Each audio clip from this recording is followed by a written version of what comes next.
Was a girl running in a group. She had a high-speed motor in a 40 Ford coupe. She had a racing cam and a supercharged. Look at Buddy, hot rod and large. She's a hot rod. She's a hot rod. One show that I'm so proud of is the Soapbox Derby. Yeah. In Valpo, where they had it for the Special Olympics. I think you won. Did you win that day? No, I didn't. They didn't let you drive They wouldn't one? let me in the car. They didn't have one your size? Well, they had a double-seater, yeah. but I would have taken up the whole double seat. The double seat, they had two double-seaters so that the kids, the special needs kids, could ride. Okay, that's neat. On a certain race. They weren't for real races, but they were. And I was down at the end filming this. I got to tell you. You see the look on those kids' faces when they come through the. Well, and that's the kind of stuff where it's like, we have to get back to stuff like that. Building Pinewood Derby racers, building, I remember when I was a kid, we used to make, jump ramps and stuff. And the kids, gosh, yes. You don't see that anymore. You drive around the neighborhoods, you don't see kids out, No, all you see is kids with a phone in their nose. Right. That's all you see. We've lost that love and feeling. I mean, I'm telling you, if we don't get it back in this country, we got problems. Got real problems because we don't talk to each other. Neighbors don't talk to each other. It's just, there's no reason to be that angry at the world. Right. We are not that angry. But they managed to split us up pretty good. But we're getting it back. We're going to get it back. We're going to come back. Now, I've got some cars that you're not going to see this year. They're done. They're all done. Here they are. There's two Alfa Romeos, the Stolivo and Quadrifoglio, Audi A5, Cadillac XT4, Chevy Camaro, gone. Chevy Malibu, gone. Fisker Ocean in the toilet. Infiniti Q50. Jaguar, the E-Pace and the I-Pace. They're both F-type cars. Kia Forte. The revamped Kia Forte. Maserati Chibble, whatever that is. Mini Cooper, Clubman. Do they still make the Mini Cooper, Charles? I don't even know. I don't know. Mitsubishi Mirage, Nissan Titan, Ram 1500 pickup, classic, the gas-powered one, and Toyota Venza. Now, you want to know the best car to buy? Because those are all gone. You can't buy those. They say the best car to buy right now, according to The Car Connection, which is another website I use, is the Kia EV9. Okay. The electric vehicle by Kia is the one you want to buy. I guess. Kias are so small, I can't get in and out of them. I don't fit. That's like the time they came over and took me for a ride in that Volt, the Chevy Volt. Yeah. Guy from downtown brought a Volt home. He was their electric car guy in a downtown dealership. And I got in it and took it for a ride. It was a peppy little dog. Mm-hmm. It just took all over the place. But they took three of them to get me out of it. I had to peel out of the thing. It's so tight. So tight. Okay, Ford plant workers in Kentucky have filed to hold a union election, and the company calls it premature. Ford says you're way too soon for that. They're not saying you can't do it. They're saying it's too soon. The UAW said it is petitioning the National Labor Relations Board to hold an election at the Kentucky battery plant run by Ford Motor Company. See, now this is not a manufacturer. Well, it is. It's a Ford, but they're making batteries. This is a battery plant, not a car plant. And they want to organize all of these. The Blue Oval SK plant, owned by a partnership of South Korea's 5KON and Ford, is the latest battleground for the union. It seeks to grow its decreasing membership and secure jobs in the industry as the industry electrifies. Well, they are. I don't know if I'd want those jobs, but we'll see. A representative of the Blue Oval SK, that's got to be the company they use for their batteries, said most workers at the battery facility have not yet been hired and called the union's position premature. And it is. None of our team members have had the opportunity to see how our plant will operate since we have not yet begun production, the statement said. The UAW is trying to rush Blue Oval SK into unionization before our full workforce has the opportunity to make a truly free and informed choice. The UAW invested $40 million last year to organize non-union automakers across the U.S., a push that included companies such as Tesla, Tesla and Toyota. You know, it's they're a little early on this one. If they haven't even opened the plant yet, why are you organizing? How do they know what these guys know if they're going to need a union? I mean, union is usually for benefits and job security and that kind of thing. Well, they might have all that there. Who knows? You never know. I wouldn't think so because car manufacturers aren't known for that. But hey, it happens. This is a trend you're going to see coming, Charles. This is Lucid.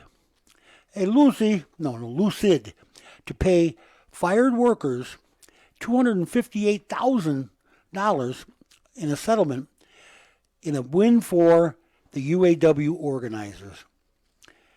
Dismissed Lucid workers have won a settlement with the automaker for reinstatement of their jobs and nearly $258,000 in back pay and a cease and desist order that stops the company from committing a long list of unfair labor practices, the UAW said it on January 6th. A Lucid spokesperson said the company had no comment. Well, I wouldn't have a comment either. I was charged with that. According to a National Labor Relations Board order, December 31st, 3 dismissed workers, so that's going to go back to 3 different guys, wow, will receive payments in the amounts of $41,000 and more, $45,000 and more, and $171,000 for back pay, interest, and other penalties. Lucid also agreed to reinstate them, the labor agency said. Wow. $238,000 and plus you got to take them back. Right. Yeah.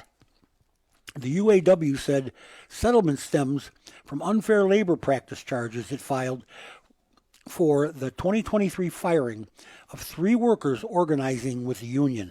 So Lucid didn't want a union and they were threatening their employees and they were poo-pooing it. They were just making sure that the employees did not vote for it. I love it.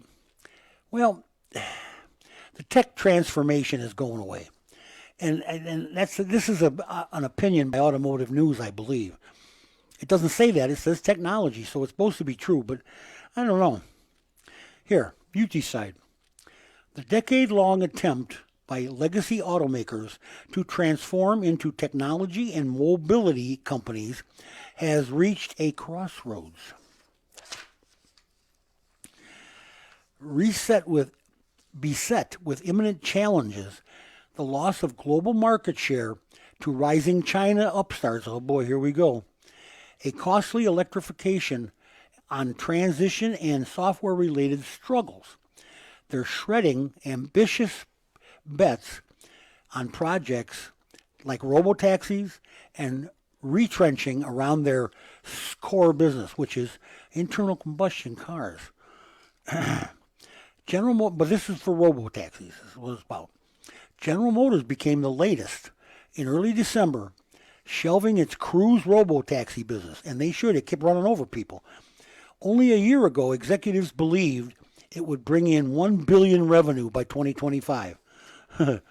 Now GM has refocused the Cruise team and on exploring autonomy personally owned vehicles.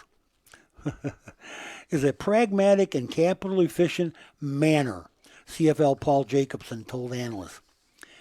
This business is changing, and Detroit has to have a long look in the mirror and decide what it wants to do, he said. I'll bet they do. It's not only Detroit. Across the globe, legacy automakers, in the throes of a reckoning that comes as the guts of vehicles change from mechanically driven and combustion powered to software centered and electric propulsions. You know, this software powered is where this problem came with the other one. I mean, if it was software powered, it wouldn't have that problem. But not for me to say. I'm not the guy running the show. If I was king of the forest, let me just tell you what would happen. And you know what? They still keep telling you that electric sales are up. Well, they might be. I mean, there's people that don't have them yet that really want them. But there's a whole bunch of people that don't want them and are not going to buy them. And I still have a problem with being told, Charles, exactly what I have to buy. I'm not going to buy the chocolate mix because it's that name. I'm going to buy the chocolate mix I want. I'm not going to buy apples or oranges of a certain brand. I'm going to buy the ones I like. But now they're telling me I can't buy the car I like. I have to buy an electric vehicle. Now, this is America. That's not what we're founded on. That's not how this happened. That's why we left England. They kept telling us we had to do this, we had to do that, and we're going to tax you for it. Again, I'm at a loss. I mean, how can you stop a government that is so powerful now that will tell you what to do? I don't get it, and I don't like it. I don't like it worth a nothing, worth a nickel. It's just my way of doing things, okay? That's just how I am. Trump sides with Elon Musk in the H-1B visa debate. Says he's always been in favor of the program. And you know what he was? You know why? This H-1B is one that brings you talented technicians and scientists from other countries on a visa for 2-3 years, and then they go back. President-elect Donald Trump sided with the key supporter, Elon Musk, in a public dispute over the use of the H-1B visa, saying he fully backs the program for foreign tech workers opposed by some of his supporters. Trump's December 28th remarks followed a series of social media posts from Musk, the CEO of Tesla Inc. and SpaceX, who vowed December 27th to go to war to defend the visa program for foreign tech workers. And you know what? I can understand this. And even if Trump's supporters should not be worried about American jobs being lost, because eventually we're going to develop our own tech people. And we won't need these people anymore. Well, and that becomes the critical question is, if we are not training people for these jobs, and you and I were just talking earlier about having trouble finding people that know what they're doing anymore, then whose fault is that? Exactly. And in the meantime, Elon can't say, well, I'm just going to shut down production. I'm just going to wait around for some good engineers to be trained. You can't put your company on hold. Right. You can't do that. You got money invested. So instead of attacking Elon and instead of attacking the company for saying, look, I need skilled workers, why don't you figure out why you don't have skilled workers? Why don't you figure out why these kids don't want to go and get degrees and things that are valuable? But in the meantime, bring them over on a temporary visa. Yeah, maybe they'll teach our kids a few things. Yeah, maybe we can get them to stay and be professors. Trump, who moved to limit the visa's use during his first presidency, told the New York Post on Saturday he was likewise in favor of the visa program. I have many H-1B visas on my properties. I've been a believer in H-1B. I have used it many times. It's a great program, he was quoted as saying. Musk, a naturalized U.S. citizen born in South Africa, has held that H-1B visa, and his electric car company Tesla obtained 724 of the visas this year. H-1B visas are typically for 3-year periods, though holders can extend them or apply for a green card. So this H-1B thing it's an argument, and I understand why it's an argument. But if it brings technicians and technology to our country that we don't have, that we want to learn, I'm all for it.